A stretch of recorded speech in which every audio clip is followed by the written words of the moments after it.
ओम शांति। ओम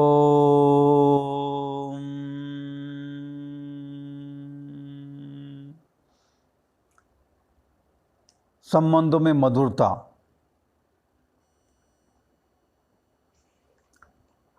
ईश्वरीय ज्ञान आदि की आवश्यकता मानवीय संबंध ठीक करने के लिए।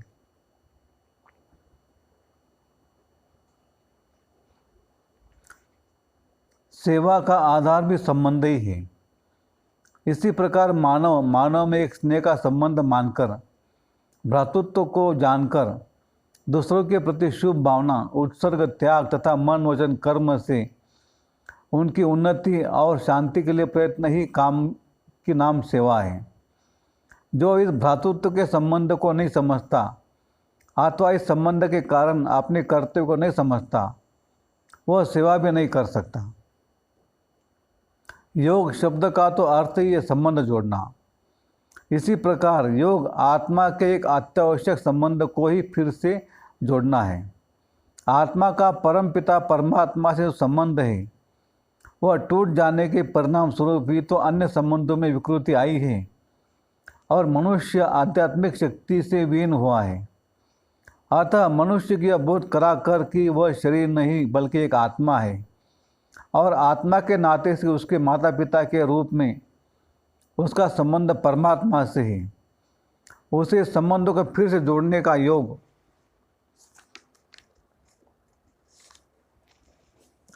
रूप पुरुषार्थ कराया जाता है, ताकि उसके जीवन में शांति और आनंद का ईश्वरीय पैतृक अधिकार उसे प्राप्त हो। ये सब कथन का तात्पर्य यह है कि जब आत्मा इस सृष्टि मंच पर है, तब उसे संबंधों में तो रहना ही होगा। किसी एक भी संबंध के बिना रहना तो असंभव ही है।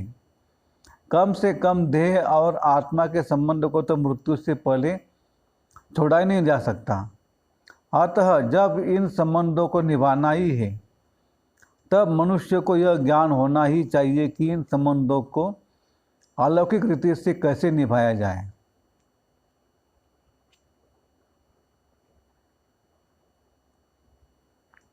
संबंधों में श्रेष्ठता लाने की मूल नीति।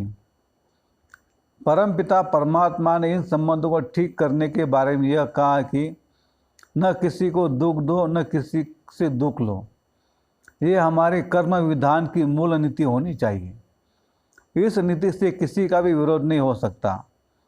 परंतु इस विषय में कठिनाई यह है कि प्राय मनुष्य को यह मालूम नहीं है कि इस नीति का आचरण करने का अर्थ है जीवन को निर्विकार बनाना, क्योंकि काम क्रोधादि विकारी दुख के उत्पादक हैं। अतः जब जीवन को निर्विकार बनाने की बात सामने आती है, तो कुछ लोग तो संबंधों से इन विकारों को निकालने के बारे में ही सहमत नहीं होते। वे कहते हैं कि ये विकार तो स्वाभाविक है, इनका बिना तो काम ही नहीं चलता। एक और तो वे कहते भी हैं कि संसार में भ्रष्टाचार फैला हुआ है, नैतिक मूल्यों का ह्रास होता जा रहा है, न्याय नहीं रहा, चारित्रिक पतन हो रहा है, आदि आदि। दूसरी ओर वे कहते भी हैं कि इन विकारों के बिना तो संसार चल ही नहीं सकता। हालांकि वे देख रहे हैं कि संसार ठीक रीति से चल ही नहीं रहा, वो लंगड़ा रहा है और अथवा जैसे कैसे घिसट रहा है और इनसे तनाव और अशांति का वातावरण बना हुआ है।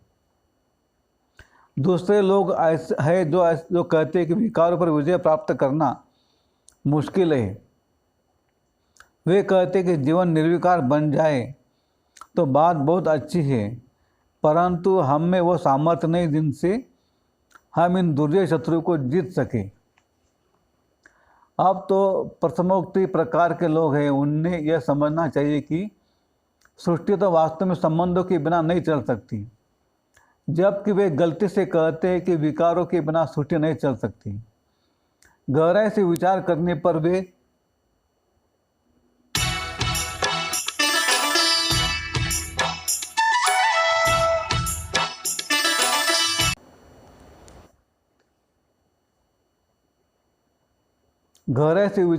पर वे मानेंगे कि विकार तो उन संबंधों में बिगाड़ पैदा करते हैं बिगाड़ के बिना छुट्टी तो चल सकती है, परंतु हाँ, वकालत, कचहरियाँ, जेल खाने, पागल खाने, मिलिट्री आदि के कार्य नहीं चल सकती। हाँ, आज जो संसार में गोला बारूद के कारखाने, बनावट और मिलावट के धंधे, लूट खटसूट आदि आदि सब दिखाई देते हैं, वे नहीं चल सकते, क्योंकि संबंध में पवित्रता और स्नेह आने से दुख दर्द मिट जाते हैं, कलह क्लेश समाप्त हो जाते हैं। इन संबंध में पवित्रता लाने से संसार के कार्य बंद नहीं होते, नरक के द्वार बंद हो जाते हैं। ज्ञान संबंधों को तोड़ने के लिए नहीं कहता, उनके दिव्यीकरण की विधि समझाता है। उन संबंधों में सद्गुण भरने की राह देता है, उनमें से स्वार्थ निकालकर सच्चा स्नेह भरने की युक्ति सिखाता है।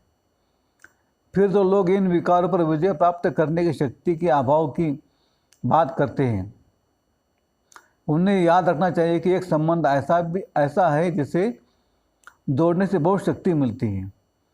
वह संबंध आत्मा का सर्वशक्तिवान परमात्मा के साथ है।